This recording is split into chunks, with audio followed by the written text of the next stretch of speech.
મારી એક્ઝામ બરોબર નહીં જાય તો જોઈ લો ને જરા, મારી આ એક્સરસાઇઝ ખોટી થતી હોય એવું લાગે છે.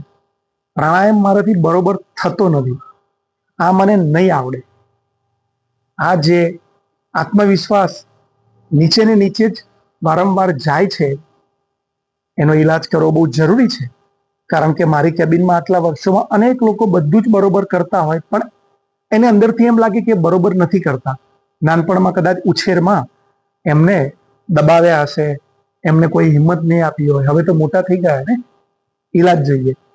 દરરોજ સવારે 9 સુધીમાં અથવા સાંજે 5 પછી અડધો કલાક માથું ઢાંકી પીઠમાં તડકો લો, બને ત્યાં સુધી કોટન પહેરો.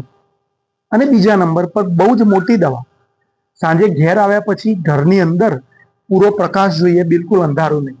એ જે લાઇટો છે એમાંથી અને સૂર્યના પ્રકાશમાંથી જે સેરેટોનિન મળશે એ આને નિરાશ નહીં થવા દે. અને હજુ એક સેરેટોનિન, બ્રાહ્મીનો પાવડર સવારે બ્રશ કરીને સાંજે જમ્યા પછી દિવસમાં 2 વાર 1 ચમચી પાવડર પાણી સાથે લઈ શકો છો. બ્રાહ્મી પણ સેરેટોનિન આપે છે. અને એ સિવાય તમે એકલા જવાની હિંમત કેળવો. શાક લેવા જવું હોય, મોટે ભાગે લોકો 2 જણ શોધે છે. ક્યાંક જવું હોય, ચાલ આપણે અહીંયા જતા આવીએ. એકલા જવાની હિંમત આવશે એટલે આત્મવિશ્વાસ વધશે. બહુ અઘરું છે, પરંતુ ક્યારેક મોલમાં એકલા આંટા મારવા નીકળો, ચા કે કોફી પીવા માટે રેસ્ટોરન્ટમાં એકલા બેસીને પીવો, અડધો કલાક બેસો ને પાછા આવતા રહો. આપણા જેવા જ લોકો બહાર બધા જ દુનિયામાં છે, પરંતુ આપણે અજાણપણે એક ભયમાં જીવીએ છીએ. અને એ જે કોચલું છે એને આપણા સિવાય કોણ તોડી શકશે? તમે ક્યાંય અઠવાડિયાના કોઈ ક્લાસ કરશો, પણ પાછા તમારા જ ઘેર આવશો ને. એટલે દરરોજ એકલા પણ બેસો, જે તમને ડર લાગે છે. જેમ રૂમમાં પ્રકાશ છે એમ એકલા 20 મિનિટ બેસો, જે અંધારું જરૂરી છે. માળા નહીં, પુસ્તક નહીં, મંત્ર નહીં, આંખો ખુલ્લી તમે અને એ જ આકાશ, અંદરનું અને બહારનું ભેગું થઈ જશે.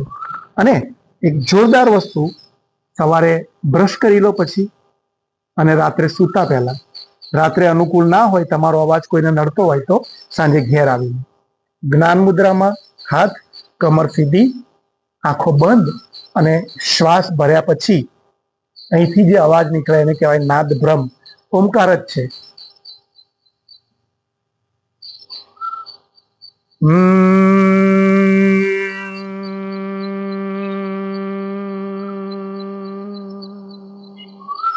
અહીંથી જે મ નીકળે છે,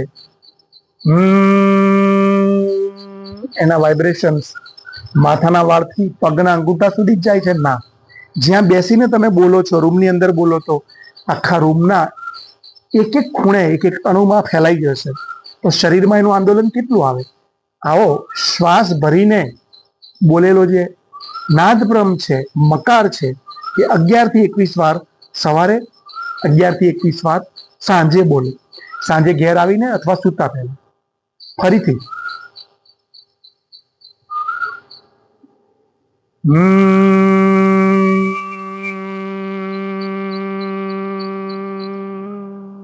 આને ખેંચવાનો નહીં, હરીફાઈ નથી. આપણા શ્વાસની લંબાઈ પ્રમાણે પૂરો થઈ જાય, એની જાતે અટકી જશે.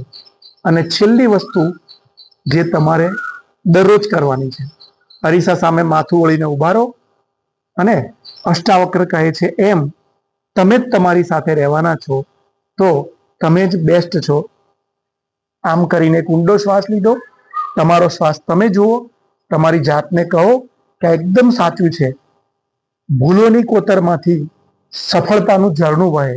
જે કામ કરે છે, એક્સરસાઇઝ કરે છે, પ્રાણાયામ કરે છે, એની કદાચ ભૂલ પણ થાય, પરંતુ જે કંઈ નથી કરતા, સૂઈ રહેલા છે, સૂતેલા છે, એની ક્યાંથી ભૂલ થવાની? મરદાઓની ભૂલ નથી થતી. તમે જીવતા છો, યુ આર ધ બેસ્ટ. ડર છોડો, અરીસા સામે ઉભા રહો, સવારે અને સાંજે તમારા માટે જીવો ત્યાં સુધી તમે જ સુંદર છો, તમે જ જોરદાર છો. મારા માટે હું જ સુંદર છું, હું જ જોરદાર છું. આ જ્યાં સુધી નહીં આવે ત્યાં સુધી કોઈ ઔષધ, કોઈ પ્રાણાયામ અને કોઈ મોટિવેશનલ વાતો તમારા કામમાં નહીં આવે. ફરીથી સમજો, તમારી મદદમાં હવે તમે જ છો.